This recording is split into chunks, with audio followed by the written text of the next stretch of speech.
আপনারা যে স্থানটি দেখতে পাচ্ছেন এটা গোপালগঞ্জের ঐতিহ্যবাহী কাশিয়ানী গোপালগঞ্জ সদর মুকসুদপুর উপজেলা ত্রিমোহনায় এই যে বিলটি দেখতে পাচ্ছেন এই বিলটির নাম চান্দার বিল। এটি আপনারা পাঠ্যপুস্তকে পড়েছেন এবং এই বিল সম্পর্কে আপনারা বিস্তারিত জানেন।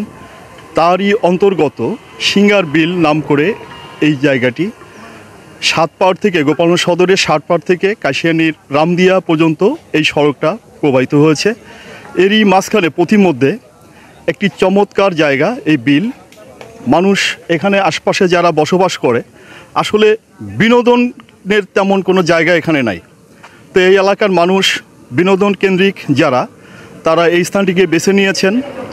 বিকালে দুপুরের অপরাহ্নে বিভিন্ন সময় তারা এখানে সময় কাটাতে আসেন। আর এই সুযোগেই এই এলাকার হাতিয়াড়া গ্রামের একজন মানুষ, তিনি আসলে চটপটি চানাচুর ঝালমুড়ি বিক্রেতা। তো উনি চিন্তা করলেন যে এখানে যখন এই মানুষের ভিড় হয় তো তাদের মানে কিছু আপ্যায়নের জন্য যে চানাচুর মুড়ি ঝাল আপনি দেখতে পাচ্ছেন, মানুষ এখানে এসে একটু সময় কাটায়। তো স্কুল কলেজে পড়ালেখা করে যারা ছেলে মেয়ে এবং এলাকার যারা কর্মজীবী যুবক মধ্যবয়সী মানুষ, আমরা তাদের কাছে একটু জানতে যাচ্ছি যে আসলে তাদের এই পরিবেশটা সৃষ্টি হয়েছে তাদের কেমন লাগে। যদি একটু আপনি বলেন ভাই এটিএন বাংলাকে। হ্যাঁ, এটা ভালোই লাগে, স্বাদ লাগে, ওই কারণে আমরা এসে খাবার বসি, খেয়ে যাই। অনেকে আসতেছে, এখন অনেকটা হচ্ছে, বড় করতেছে দোকান, এটাই। আপনি কি মনে করেন আসলে একটা বিলের মধ্যে এরকম একটা জায়গা উনি চিন্তা করেছেন? হ্যাঁ, এটা অবশ্যই একটা রোমাঞ্চকর। আমরা অনেক দূর থেকে আসছি, এখানে আসি, প্রায় আসা হয়। আর এটা অনেক মানে এনাদের যে খাবারের ইয়াটা এটাও অনেক মানসম্মত এবং সুন্দর। এখানে অনেক দূর দূরান্ত থেকে লোকজন আসে, এটা আমরা দেখি। আর এনাদের ব্যবহারও খুব ভালো, যার কারণে আমরা প্রায় এটা আসি।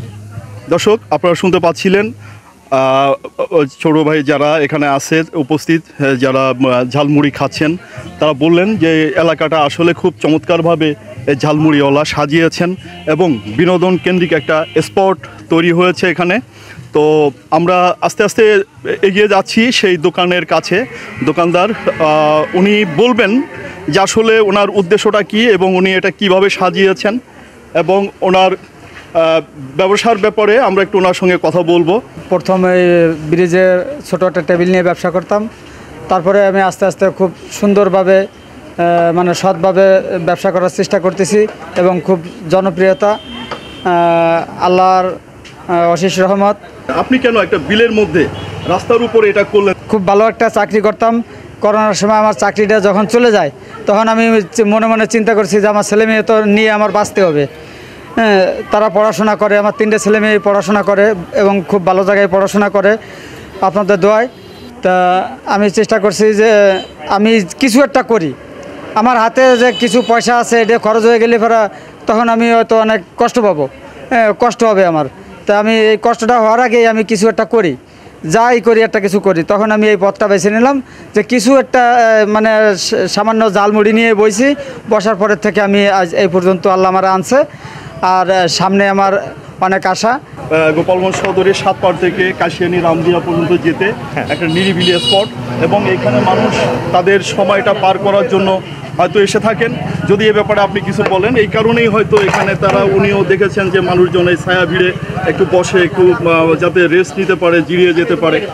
আচ্ছা, এই রাস্তাটা হচ্ছে একটা মনোরম পরিবেশে এবং এটা খুবই ফাঁকা জায়গা, অনেকে এখানে ঘোরার জন্য আসে।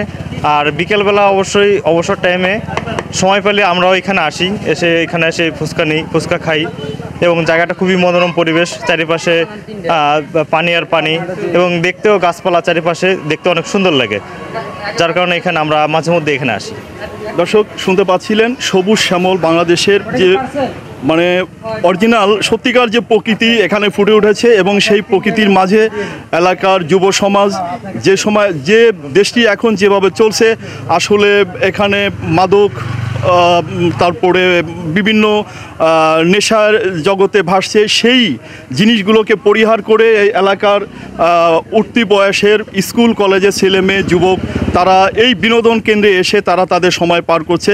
এটা সত্যিই একটা অবিশ্বাস্য হলেও গ্রামের মধ্যে এত সুন্দর একটা পরিবেশ সবাইকে আকর্ষণ করেছে এবং তারা তাদের সময় পাস করছে। এটাই ছিল আমাদের আজকের দর্শকের উদ্দেশ্যে আপনাদের এটিএন বাংলা থেকে আমি চৌধুরী হাসান মাহমুদ, কাশিয়ানী, গোপালগঞ্জ।